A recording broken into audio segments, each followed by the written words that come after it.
Good morning विद्यार्थ्यांनो, आज आपण आपल्या मराठी विषयाचा 8वा धडा शिकणार आहोत.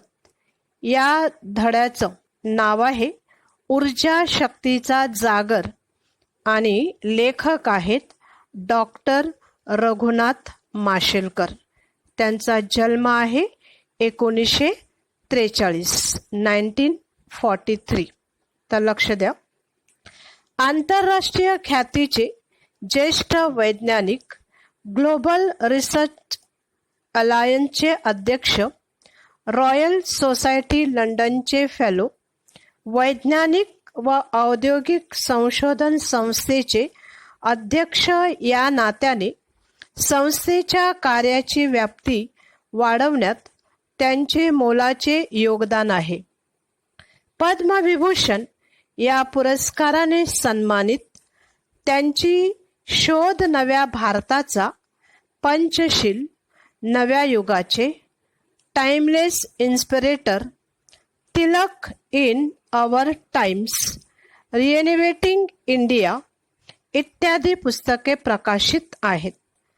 भारतातील मूलभूत प्रश्न सोडवण्यासाठी बौद्धिक क्षमतेच्या आधारे ज्ञानाचे अर्थपूर्ण नियोजन करणारे डॉक्टर रघुनाथ माशेलकर आघाडीचे भारतीय शास्त्रज्ञ आहेत. प्रचंड कष्ट करण्याची वृत्ती, सकारात्मकता, शिस्त, संशोधक वृत्ती, नेतृत्व गुण व प्रखर देशनिष्ठा हे त्यांच्या व्यक्तिमत्वाचे विलोभनीय पैलू आहेत. प्रस्तुत पाठात लेखकाने त्यांच्या विद्यार्थी दशेतील आठवणी सांगितल्या आहेत. लहानपणीचे पित्याचे छत्र हरपलेल्या माशेलकरांना त्यांच्या आईने अत्यंत प्रतिकूल परिस्थितीतून जिद्दीने शिक्षण घेण्यास कसे प्रवृत्त केले याचे वर्णन या पाठात आले आहे. ऊर्जा शक्ती, ऊर्जा याने एनर्जी, शक्ती पॉवर आणि जागर. जागर ह्या शब्दाचा अर्थ आहे की जागृत असणे, सतर्क असणे या तत्पर असणे.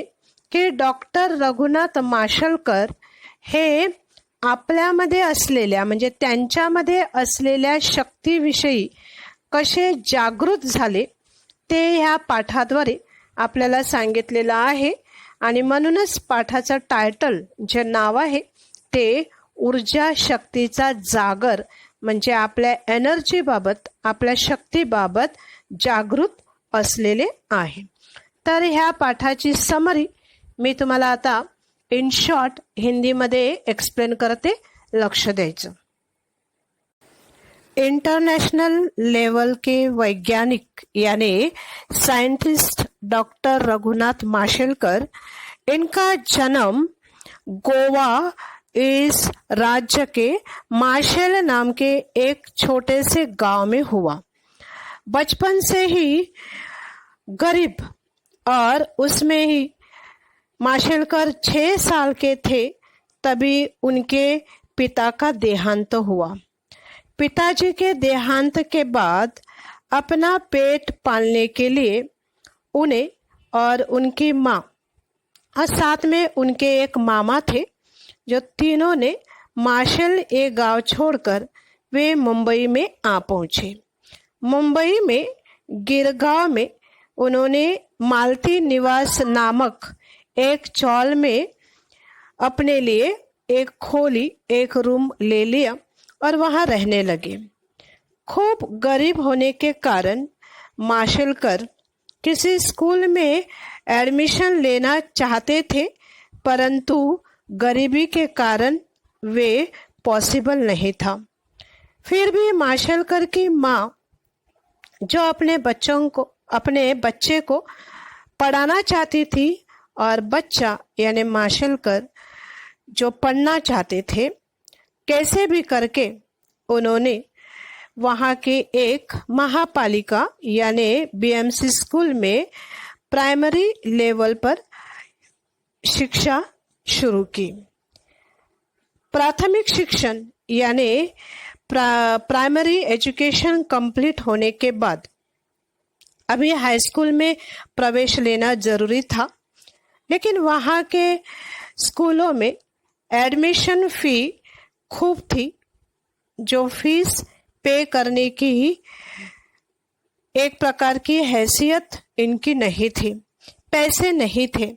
फिर एक महिला जो माशेलकर की माँ की मदद करती है, जिन्होंने यूनियन हाई स्कूल में 21 रुपये जो प्रवेश फी यानी एडमिशन फी थी वो माशेलकर के माँ को दे दी और माशेलकर को यूनियन हाई स्कूल में प्रवेश मिला।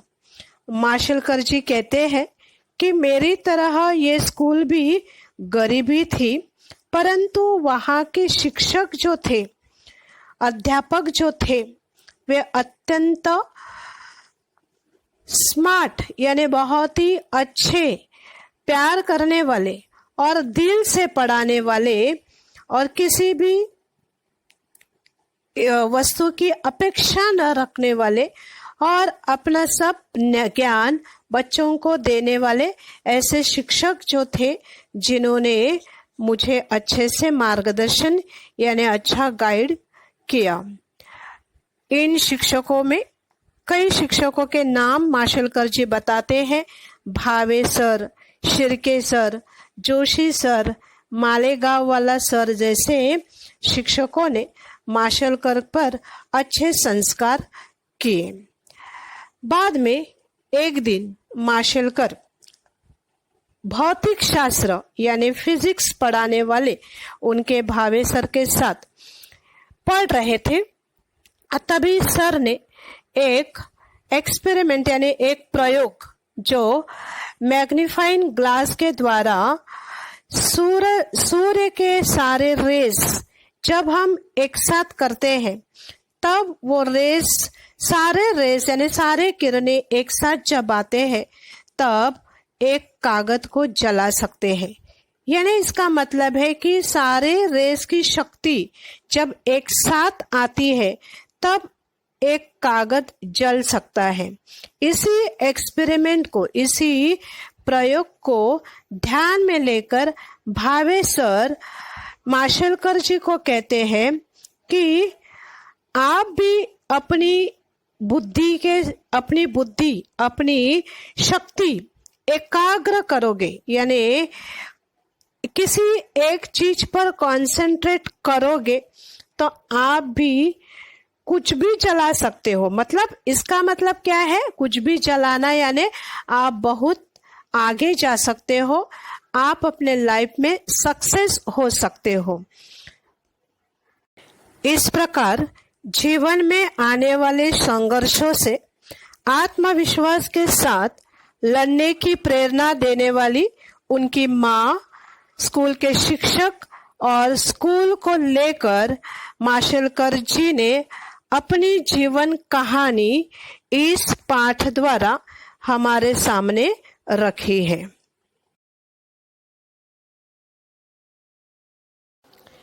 शाळा आणि शिक्षक असा विषय निघाला की मला माझी मुंबईतील शाळा आणि शालेय जीवनातील शिक्षकांची आठवण येते।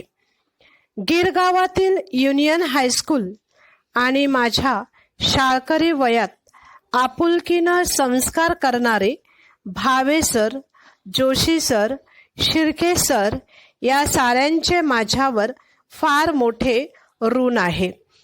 लेखक रघुनाथ माशेलकर म्हणतात की शाळा आणि शिक्षक असा विषय जेव्हा जेव्हा निघतो तेव्हा तेव्हा मला माझ्या गिरगावातील युनियन हायस्कूलची आणि त्या शाळेत शिकत असताना मला शिकवणारे आणि माझ्यावर संस्कार करणे म्हणजे चांगली व्हॅल्यूज, मूल्य देणे, अच्छी परवरिश ज्याला आपण म्हणतो, असे चांगले संस्कार करणारे माझे भावे सर, जोशी सर आणि शिर्के सर ह्यांचे माझ्यावर फार मोठे उपकार असल्याचे मला जाणवते। पण त्यावेळी हेही सांगितलं पाहिजे की या शाळेशी आणि या संस्कार देणाऱ्या शिक्षकांची माझा जो संपर्क आला, संपर्क येणे म्हणजे कॉन्टॅक्ट ज्याला आपण म्हणतो, ओळख होणे किंवा संबंध येणे, तो जिच्यामुळे आला ती माझी परमप्रिय आई. परमप्रिय म्हणजे सगळ्यात जास्त प्रिय असलेली, अतिप्रिय अशी आई आणि माझे मामा यांचे ऋण. ऋण म्हणजे उपकार मी कसे व्यक्त करणार? आई हीच प्रत्येक मुलाची पहिली शिक्षक असते. माझ्या बाबतीत तर आई ही माझी केवळ शिक्षक नव्हती, तर माझे सर्वस्व होते. माशेलकर म्हणतायत की माझे शाळेतले शिक्षक मला आठवतात, पण त्यांच्या जोडीला ह्या शिक्षकांशी ओळख करून देणारी आणि माझे सर्वस्व असलेली, सर्वस्व याने ज्याला आपण म्हणतो सबकुछ, की माझं पूर्ण लाईफ आयुष्य असणारी माझी आई, तसेच माझे मामा हे सुद्धा मला आठवतात. कारण ह्या शिक्षकांची ओळख केवळ माझ्या आईमुळे आणि माझ्या मामामुळे झाली. आमचे मूळ गाव दक्षिण गोव्यातील माशेल. माझे बालपण तिथेच गेले. बालपणाने चाइल्डहूड ज्याला आपण म्हणतो.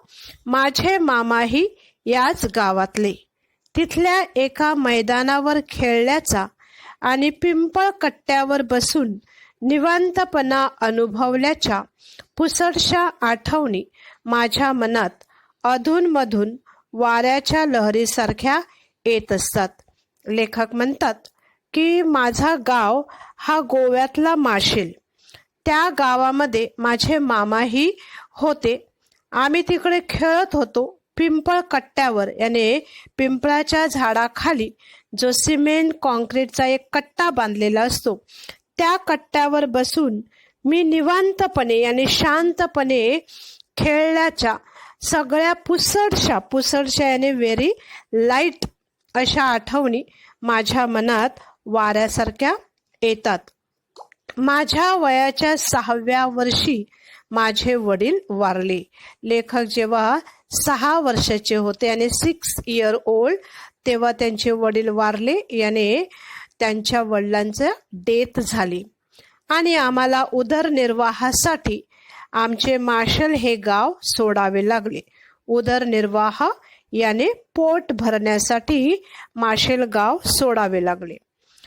मी आणि माझी आई मुंबईत येऊन पोचलो.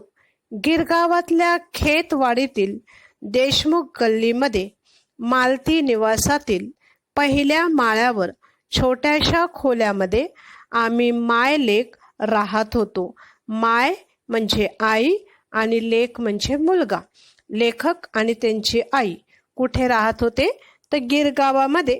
त्यांना खेतवाडी म्हणून एक एरिया आहे, त्या खेतवाडीच्या देशमुख गल्लीमध्ये मालती निवास नावाची एक चाळ आहे. त्या चाळीमध्ये त्यांना एक छोटीशी खोली मिळाली आणि त्या खोलीत ते राहू लागले. आर्थिक परिस्थिती पूर्णपणे खालावलेली. आर्थिक परिस्थिती याने फायनान्शियल सिच्युएशन, इकॉनॉमिकल कंडिशन अतिशय खालावलेली म्हणजे खूप खूप गरीब. की लेखक म्हणतात आम्ही अतिशय गरीब होतो. दारिद्र्याशी संघर्ष करणारी माझी आई, अल्पशिक्षित आई आणि शिक्षणासाठी आसुसलेला, पण कोणतीच फी भरणं शक्य नसल्याने शाळेत कसा जाऊ असे प्रश्नचिन्ह घेऊन वावरणारा मी. त्यावेळचे वातावरण हे असे होते. आर्थिक परिस्थिती म्हणजे अतिशय गरीब आणि त्या गरिबीशी, दारिद्र्याशी म्हणजे गरिबीशी लढा देणारी, संघर्ष करणारी, अल्पशिक्षित याने कमी शिकलेली लेखकाची आई आणि शिक्षणासाठी आसुसलेला म्हणजे शिक्षण घेण्यासाठी उत्सुक असलेला, खूप एक्सायटेड असलेला लेखक म्हणतो की शाळेत तर मला जायचं होतं, पण शाळेची फी कुठून भरणार हा प्रश्न डोळ्यासमोर असल्यामुळे मी शाळेत कसा जाऊ असं प्रश्नचिन्ह घेऊन म्हणजे असा प्रश्न घेऊन वावरणारा म्हणजे इथे तिथे फिरणारा मी, हे असं वातावरण त्यावेळेचं होतं. म्हणजे लेखक म्हणतात, गरीब परिस्थिती असल्यामुळे शाळेची फी कशी भरायची हा मोठा प्रश्नचिन्ह माझ्या डोळ्यासमोर होता. पण मला शाळेत जायचंच होतं. अशा वातावरणामध्ये मी इथे तिथे भटकत होतो, वावरत होतो. पण माझ्या आईनं धीर सोडला नाही. ती खचली नाही म्हणजे ती घाबरली नाही. वेगवेगळी कष्टाची कामं ती करत होती. ती खूप मेहनत करत होती, कष्टाची कामं करत होती. त्यातच माशेलहून मुंबईत आलेले माझे मामाही मदतीला आले. लेखकाच्या आईने जशी लेखकासाठी खूप मेहनत घेतली, खूप कष्टाची कामं केली, तसेच त्यांचे मामा सुद्धा त्यांच्या मदतीला आले होते. त्यांच्यामुळे मला खेतवाडीतील प्राथमिक शाळेत प्रवेश मिळू शकला. प्राथमिक शाळा म्हणजे प्रायमरी स्कूल. मामांच्या प्रयत्नामुळे त्यांना प्रायमरी स्कूलमध्ये, प्राथमिक शाळेमध्ये ॲडमिशन मिळालं. ही शाळा महापालिकेची होती. महापालिका म्हणजे BMC. ही शाळा BMCची होती. माझ्याप्रमाणे शाळेची ही परिस्थिती बेताचीच होती. लेखक इथे काय म्हणतात की जसा मी गरीब होतो ना, तशी ती शाळा सुद्धा गरीब होती. शाळेची परिस्थिती बेताचीच होती, म्हणजे गरिबीची होती. पण इथले शिक्षक मात्र मनानं खूप श्रीमंत होते. माशेलकर सांगतात, शाळा जरी गरीब असली तरी इकडे शिकवणारे जे शिक्षक होते ते मात्र मनाने खूप श्रीमंत होते. म्हणजे ते स्वभावाने चांगले आणि खूप मेहनत करणारे असे शिक्षक होते. पायात चप्पलही घालायला नव्हती अशा परिस्थितीत माझी शाळा सुरू होती. पायात चप्पल नसणे म्हणजे अनवाणी. एवढे गरीब होते, इतके गरीब होते की त्यांना पायात घालायला चप्पला सुद्धा मिळाल्या नाहीत. अनवाणीच ते शाळेत जायला लागले. वयाच्या 12व्या वर्षापर्यंत मला अनवाणीच राहावं लागलं. अनवाणी म्हणजे विदाऊट चप्पल, की चप्पल न घालता 12 वर्षापर्यंत लेखक विदाऊट चप्पल शाळेत गेले. शालेय शिक्षण पूर्ण केल्यानंतर जेव्हा हायस्कूलमध्ये प्रवेश घेण्याची वेळ आली, त्यावेळी तर आणखी एक मोठं संकट समोर आलं. आता माशेलकरांनी आपलं प्राथमिक याने प्रायमरी एज्युकेशन कसंबसं पूर्ण केलं आणि आता त्यांना हायस्कूलमध्ये म्हणजे सेकंडरी स्कूलमध्ये प्रवेश घ्यायचा होता. पण त्यावेळी तर फार मोठं संकट त्यांच्या समोर आलं. त्यावेळची हायस्कूलची प्रवेश फी 21 रुपये होती. आता हे संकट किंवा ही समस्या कोणती होती तर हायस्कूलमध्ये, सेकंडरी स्कूलमध्ये जर ॲडमिशन घ्यायचं असेल तर त्याची फी होती, म्हणजे फीस होती 21 रुपये. 21 म्हणजे 21 रुपीज. पण आमच्या जवळ एवढे पैसे कुठून येणार? आता हे ज्या घरामध्ये 1 रुपया पण नव्हता, अशा घरामध्ये 21 रुपये म्हणजे 21 रुपीज ही ॲडमिशनसाठी कुठून येणार?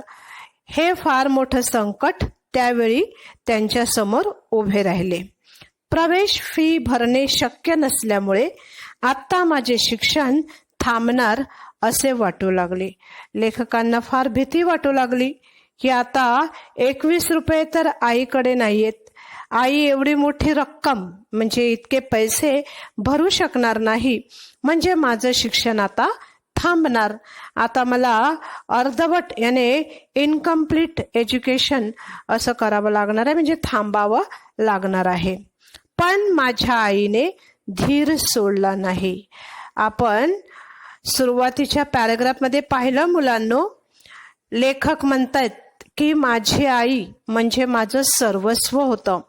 आता जरी तिच्याकडे 21 रुपये नव्हते तरी त्या बाईने धीर सोडला नाही, म्हणजे ती घाबरली नाही. ती खचली नाही, तर आजूबाजूच्या बिऱ्हाडातील, बिऱ्हाड म्हणजे आजूबाजूला राहणारे कुटुंब, परिवार, फॅमिलीमधून काही कामे करून तिने पैसे जमवण्यास सुरुवात केली. ती लोक चाळीमध्ये राहत होती.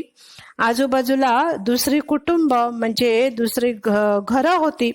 त्या घरामध्ये जाऊन ती काम करू लागली, कष्टाचं काम करू लागली आणि एक एक पैसा जमा करण्यास, सेव्ह करण्यास सुरुवात केली.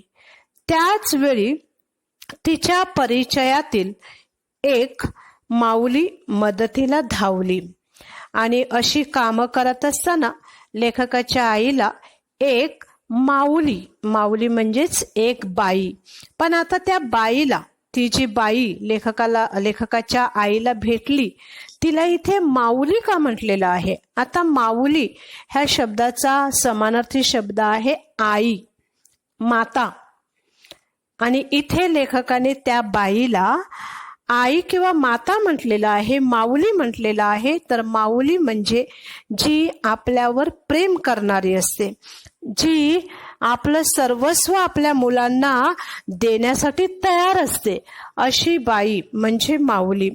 तर लेखकाच्या आईला भेटलेली, तिच्या लेखकाच्या आईच्या ओळखीची ही जी बाई होती, ती लेखकासाठी एक बाई नसून लेखकाच्या आईप्रमाणे होती, माऊली होती. आणि म्हणूनच लेखक म्हणतात की अशी एक माऊली आमच्या मदतीला धावली, म्हणजे तिने आम्हाला मदत केली आणि माझ्या प्रवेश फीची व्यवस्था झाली. त्या बाईने 21 रुपये जे लेखकाला प्रवेश फी साठी हवे होते, ते पैसे ह्या बाईने जमा करून दिले. त्याची व्यवस्था म्हणजे अरेंजमेंट त्या बाईने केली. पण तोपर्यंत गिरगावातील त्यावेळच्या नामांकित शाळेमधले प्रवेश बंद झाले होते. पण ते 21 रुपये जमा करण्यापर्यंत जो वेळ गेला, त्या वेळेत काय झालं, गिरगावामध्ये जे नामांकित म्हणजे नावाजलेली, फेमस अशी जी स्कूल्स होते, अशी जी शाळा होत्या, त्या शाळेमध्ये प्रवेश बंद झाले, म्हणजे त्या शाळेतले सगळे ऍडमिशन्स फुल झाले. आणि म्हणून अशा नामांकित याने फेमस अशा स्कूलमध्ये, शाळेमध्ये लेखकाला प्रवेश मिळू शकला नाही. ही गोष्ट त्यांना वाईट वाटणारी गोष्ट होती, परंतु त्याच जोडीला त्यांना हाही आनंद किंवा हेही समाधान होते की 21 रुपये प्रवेश फीची सोय झाल्यामुळे त्यांना आता कोणत्या तरी शाळेमध्ये प्रवेश मिळणार होता. अखेर युनियन हायस्कूलमध्ये मला प्रवेश मिळाला आणि माध्यमिक शिक्षणाचा पुढील टप्पा सुरू झाला. अखेर म्हणजे शेवटी लेखकाला युनियन हायस्कूलमध्ये, गिरगावमधल्या युनियन हायस्कूलमध्ये ऍडमिशन मिळालं, प्रवेश मिळाला आणि त्यांचं सेकंडरी एज्युकेशन सुरू झालं.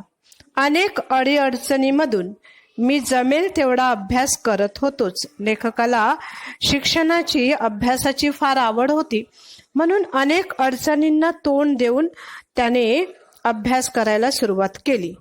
पण त्या छोट्याशा खोलीतली जागा अपुरी पडायची. येणाऱ्या अडचणींना म्हणजे प्रॉब्लेम्सला फेस करून लेखक अभ्यास करत होते, शिकत होते. पण ज्या खोलीमध्ये ते राहत होते, ती खोली इतकी छोटी होती की ती जागा त्यांना अपुरी पडायची. अपुरी म्हणजे कमी पडायची. ओके, तर मुलांनो, आज आपण इथपर्यंत शिकणार आहोत आणि शिकलेलो आहोत. आता राहिलेला पुढचा पाठ हा आपल्या पुढच्या नेक्स्ट लेक्चरला आपण शिकणार आहोत. तर ह्या शिकलेल्या पाठावरचे काही शब्दार्थ आणि वाक्प्रचार मी तुम्हाला फोटोद्वारे पाठवते. ते तुम्ही आपल्या नोटबुकमध्ये लिहायचे आहेत. न्यू लेसनला जेव्हा तुम्ही सुरुवात करता, तर एक गोष्ट लक्षात ठेवायची की नवीन लेसन या पोयम जेव्हा तुम्ही लिहायला सुरुवात करता, तेव्हा त्या लेसनचं नाव, त्या लेखकाचं नाव, प्रस्तावना हे सगळं कंपल्सरी लिहायचं आणि त्यानंतर पाठवलेले शब्दार्थ आणि पॅरेग्राफ वाईज जे रिटर्न वर्क तुम्हाला दिलं जातं ते कंटिन्यू करायचं. पाठाचं नाव, डेट, लेखकाचं नाव आणि प्रस्तावना लिहायला विसरायचं नाही. Okay, thank you.